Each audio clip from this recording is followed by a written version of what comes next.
बाहेर पडणारा पाऊस आणि गरमागरम कढी खिचडी कॉम्बिनेशन तर खूपच छान आहे. जिरं मोहरीचा तडका देऊन घेतलेला आहे. तूप आणि तेल थोडंसं टाकून घेतलं होतं. त्यानंतर 2 कांदे घातलेले आहेत मीडियम साईजचे. त्यानंतर थोडंसं आहे ते कढीपत्ता, 1 टोमॅटो व्यवस्थित असं परतवून घ्यायचं आहे. त्यानंतर मिरचीचा ठेचा आहे तो टाकला. शेंगदाणे घालायचे आहेत, बटाटा घालायचा एक चिरून, हळद, जिरा पावडर घालायची, गरम मसाला आणि काश्मीरी पावडर घालायची आहे थोडीशी. हे जे आहे ते थोडेसे मसाले मी कमी वापरले आहेत, कारण मुलांसाठी खिचडी ही कमी तिखट बनवलेली आहे. तुम्ही ह्या ठिकाणी जास्त सुद्धा टाकू शकता. चवीपुरतं मीठ घालायचं आणि 1 वाटी तांदूळ घेतलेले आहे, अर्धी वाटी डाळ घेतलेली आहे. स्वच्छ धुवून यामध्ये मिक्स करायची. हे 1.5 वाटी झालेलं आहे, तर त्यासाठी मी 3 वाटी पाणी वापरलेलं आहे. थोडंसं मी 2 चमचे खिसलेलं ओलं खोबरं घातलेलं आहे आणि छान अशी एक शिट्टी करून घ्यायची. त्यानंतर 1 वाटी दही घेतलं, अर्धी वाटी बेसन घेतलेलं आहे, म्हणजे 2 ते 3 चमचे बेसन घेतलं. छान असं हे फेटून घ्यायचं आणि त्यामध्ये पाणी टाकून घ्यायचं आहे 2 ग्लास आणि हे मिश्रण आहे ते साईडला ठेवून द्यायचं. कढईमध्ये 2 चमचे तेल घातलं, जिरं मोहरीचा तडका देऊन घ्यायचा आहे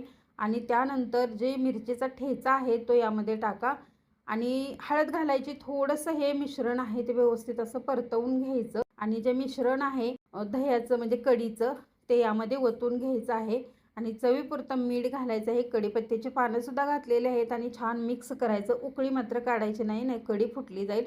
तर गरमागरम कढी खिचडी तयार झाली आहे. नक्की एन्जॉय करा. धन्यवाद.